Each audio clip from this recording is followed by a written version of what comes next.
इस सवाल को एक तो वही बच्चा कर सकता है जिसको आता हो। सवाल क्या है, खुद कह रहा है कि दो संख्याओं का HCF निकाला और भागफल आया 1, 5, 8 और अंतिम भाजक आया 57।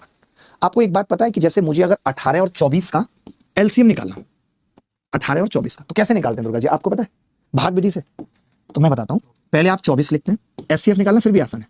18 से उसका भाग करते हैं, 18 एकम 18, बचा कितना 6, 6 को ऐसे ही रहने देते हैं, फिर 18 नीचे लेके आते हैं, 6 तिया 18। ये आप तब तक भाग करते रहते हैं जब तक रिमाइंडर 0 ना आ जाए।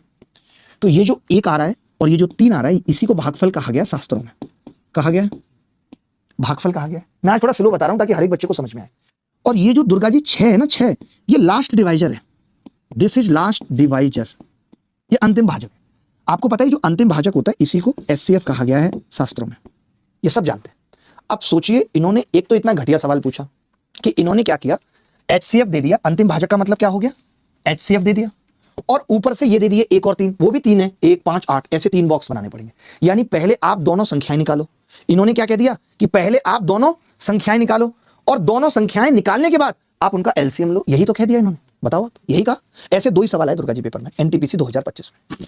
तो आप ये कह सकते हैं कि यार HCF दिया है, सुना दुर्गा जी बड़ी इंपॉर्टेंट बात है, एग्जामिनर भी जानता है HCF दिया है, कितना दिया है 57, जिसको मैं 3 गुणा 19 लिख सकता हूं। यही HCF है या नहीं, आपने कहा है।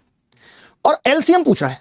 आप कभी भी जीवन में याद रखना, जैसे 18 और 24 का LCM लूंगा तो कैसे निकलता है LCM, कोई बच्चा बता सकता है? मैं आपको कोप्शन में लेके बताता हूं। 18 का मतलब हो गया 6 गुणा 3, यही है। 24 का मतलब हो गया 6 गुणा 4, ये 18 है और ये 24 है। अब आप बताइए HCF कितना होगा, तो आपने कहा 6, क्योंकि 6 कॉमन आ रहा है। LCM कितना होगा दुर्गा जी, तो आप बोलेंगे 6 तो होगा ही होगा, 3 और 4 और लेना पड़ेगा, यही तो है।